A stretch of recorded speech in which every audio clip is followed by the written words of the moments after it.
Au Canada, le monde mobilisé à Montréal contre le sida, la tuberculose et le paludisme. La Côte d'Ivoire annonce une contribution de 1 milliard de francs CFA à la 5e conférence du Fonds mondial de lutte contre le sida.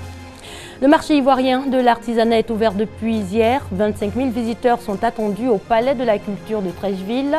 Le thème choisi cette année est Artisanat africain et émergence. On reparle ce soir des Jeux paralympiques de Rio, la Côte d'Ivoire parée d'argent. L'Ivoirienne Fatim Diasso, 26 ans, a terminé hier deuxième au saut en longueur, catégorie T11. Il s'agit de la catégorie des non-voyants. Bonsoir à tous et merci de vous informer sur RTI2. Au Canada, le monde mobilisé à Montréal contre le sida, la tuberculose et le paludisme.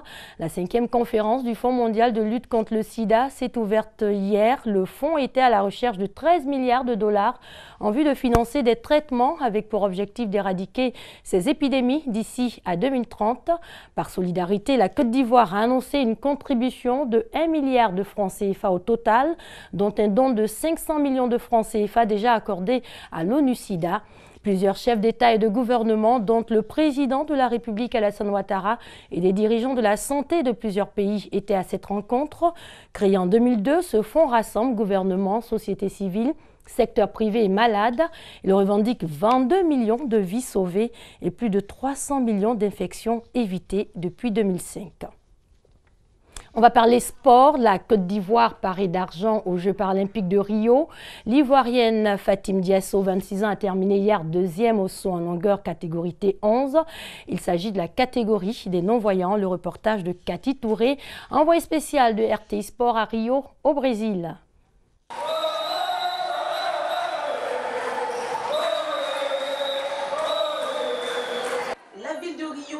A jamais marqué dans la mémoire olympique de la Côte d'Ivoire. Après l'or et le bronze au JO, c'est au tour des éléphants paralympiques de faire briller la Côte d'Ivoire. Fatim Diasso s'adjuge l'argent au saut en longueur. Fatim dirige les débats, 4,78 m, puis 4,89 m. Elle est première après 6 essais, jusqu'à ce que la Brésilienne Silviana Costa lui arrache l'or à la dernière minute avec un 4,98 m annoncé, mais qui fait douter même les juges. En attendant les résultats de la réclamation posée, la Côte d'Ivoire prend la médaille d'argent. Vraiment, je suis aux anges parce que faut dire, je suis rentrée dans la compétition avec beaucoup de difficultés et aujourd'hui, sincèrement, je peux que dire merci à tout le monde parce que là, j'ai même pas de mots pour exprimer ma joie parce que je suis super contente, sincèrement, je sais pas. Cette médaille-là, sincèrement, j'aimerais la dédier à toute la Côte d'Ivoire, en particulier au président de la République et surtout à ma mère qui s'est battue corps et âme pour moi. La deuxième bonne nouvelle est donnée par Nougo Jean-Luc aux 400 mètres. Deuxième de sa série, l'Ivoirien se qualifie pour la finale. Je dis merci au Seigneur pour d'abord la qualification pour la finale. Et très heureux parce que Fatim Diasso vient d'obtenir une médaille. Ça motive. Nous allons pousser pour pouvoir monter sur le podium. Rendez-vous samedi 17 septembre à 18 h, heure de Rio, pour la finale. Quant au troisième Ivoirien en piste, Dufy Richard, il se classe 6e au lancer de poids. Bon point pour le jeune Richard qui bat son record personnel de 8,08 m à 8,80 m. Content de mon résultat et je sais que j'ai progressé en l'an 2020. Par la grâce de Dieu, j'ai monté sur le podium avec le travail de coach. La Côte d'Ivoire est en argent pour l'instant.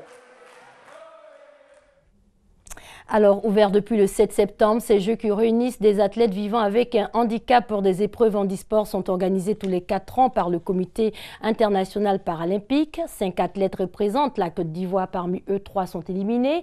Il s'agit de Alidou Diamoutene, 38 ans dans la catégorie des moins de 54 kg en dynamophilie. Éliminée également la plus jeune du groupe, Clarisse Ebe Lago, 18 ans au lancer de poids féminin dans la catégorie F40, c'est-à-dire la catégorie des nains. Richard Dufy dans la catégorie F40 du lancer de poids n'a pas non plus eu de chance. En finale, il a terminé 6e au lancer de poids, mais il a battu son propre corps. Quant à Jean-Luc Kwame Nungo, 33 ans, il est en finale ce soir au départ du 400 mètres dans la catégorie des amputés. Et on termine sur notre héroïne, la médaille d'argent pour Fatim Diasso, 26 ans. Hier, elle a terminé 2e au saut en longueur. Tout à fait autre chose, la rentrée des classes est effective depuis mardi 13 septembre pour le primaire et le secondaire. Du côté de l'université, l'on se prépare à accueillir les nouveaux bacheliers. Des dons sont effectués. Les plus récents concernent des dons de micros et de haut-parleurs pour assurer aux étudiants un certain confort d'écoute pendant les cours dans les amphis. L'identification des départements et amphithéâtres est aussi une priorité. Éric Goré. Désormais, les différents départements de l'université Félix Houphouët-Boigny de Cocody seront identifiés par les plaques dorées et les ruelles auront des panneaux signalistiques pour permettre aux nouveaux étudiants de reconnaître leur bâtiment. C'est un vœu souhaité depuis lors par les concernés qui vient de se réaliser.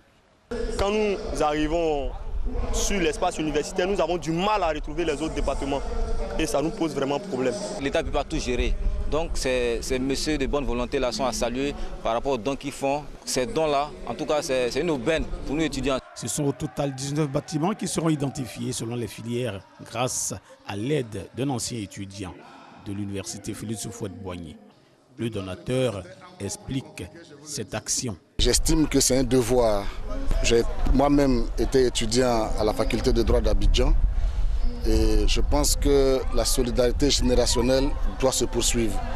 Nous les anciens qui avons eu la chance de passer ici, nous devons pouvoir tendre la main à nos jeunes frères qui sont là dans certaines difficultés et y apporter une petite contribution.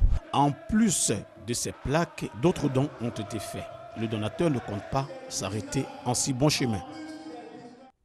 On parle là de la lutte contre les grossesses en milieu scolaire. L'on note une baisse de 25%, 5073 cas pendant l'année scolaire 2012-2013 contre 3828 pour 2014-2015. Néanmoins, à Bondoukou, une zone où l'on enregistre le taux de grossesse le plus élevé, la lutte se poursuit. L'AIBF, l'association ivoirienne pour le bien-être familial, s'implique à travers l'organisation de jeux concours. Thérèse Yoboué.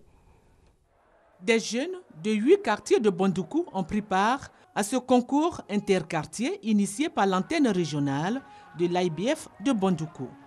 L'objectif de ces jeux concours, prévenir la contraction des IST, VIH-Sida et des grossesses précoces. Bondoukou est une zone où le taux de grossesse en milieu scolaire est très élevé. Nous avons occupé le premier rang pendant plusieurs années. Avec les IST, le VIH-Sida qui courent de nos jours, il faut qu'ils restent fidèles s'ils sont déjà sexuellement actifs. Et ceux qui ne le sont pas encore, nous les encourageons à rester abstinents.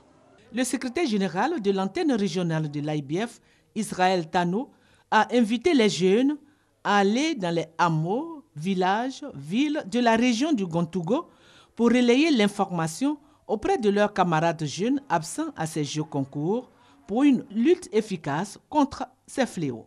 L'antenne régionale de l'Association ivoirienne pour le bien-être familial de Bondoukou a déjà mené plusieurs actions, notamment la formation de 52 médecins, sages-femmes et infirmiers sur la technologie contraceptive, de 40 agents communautaires de santé sur la planification familiale, ainsi que l'approvisionnement du district sanitaire de Bondoukou en produits contraceptifs.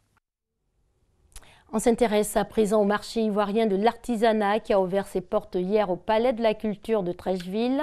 L'objectif du MIVA est de tisser un lien entre acheteurs, professionnels, artisans, experts et partenaires au développement. Le thème choisi cette année est artisanat africain et émergence. 25 000 visiteurs sont attendus. Francis Boifou.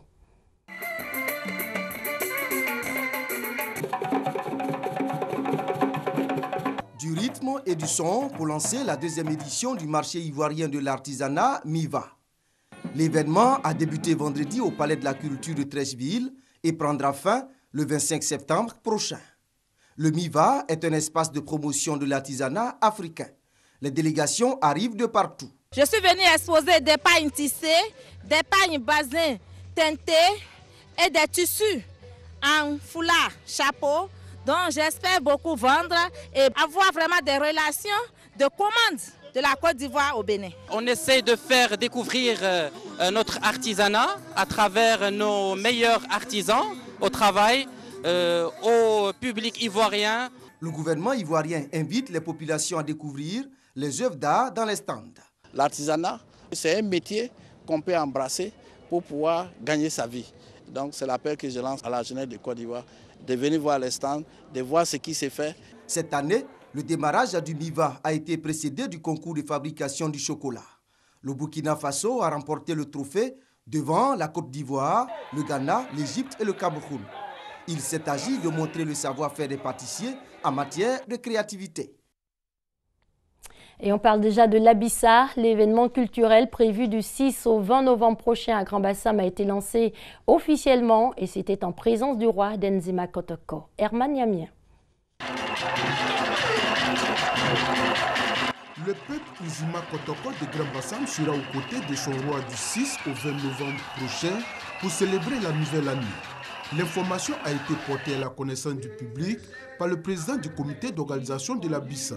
Cette fête, célébrée chaque année du dernier dimanche du mois d'octobre au premier dimanche du mois de novembre, connaît une modification pour cette année 2016. Cette année 2016, la ville de Grand-Bassam et le royaume de Grand-Bassam a connu un malheur. Un grand malheur puisqu'il y a eu le sang versé dans cette partie de Bassam. Après un grand malheur de cette nature, il s'ensuit une période de deuil.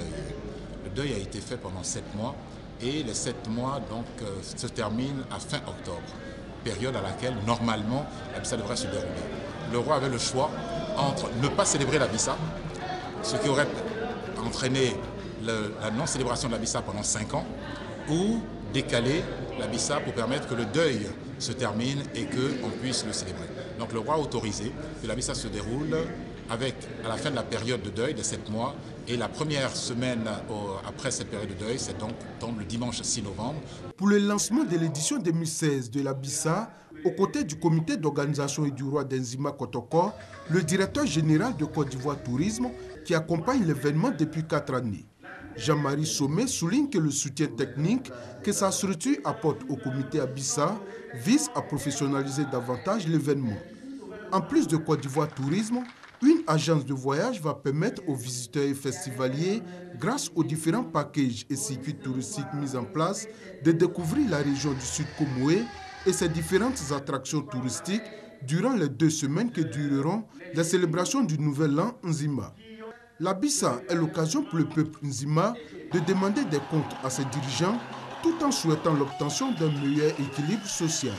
Sous ses apparences de carnaval, l'Abissa est une fête des retrouvailles et aussi l'occasion des confessions pour tous ceux qui ont commis des actions blâmables et regrettables. Hors de chez nous, en bref, en République démocratique du Congo, la Commission nationale électorale indépendante a saisi la Cour constitutionnelle ce samedi. La CENI sollicite le report de la présidentielle au-delà du 19 septembre. Et justement, à ce propos, l'opposition qui boycotte le dialogue national a appelé à manifester lundi 19 septembre contre la CENI qui n'a pas respecté l'échéance constitutionnelle.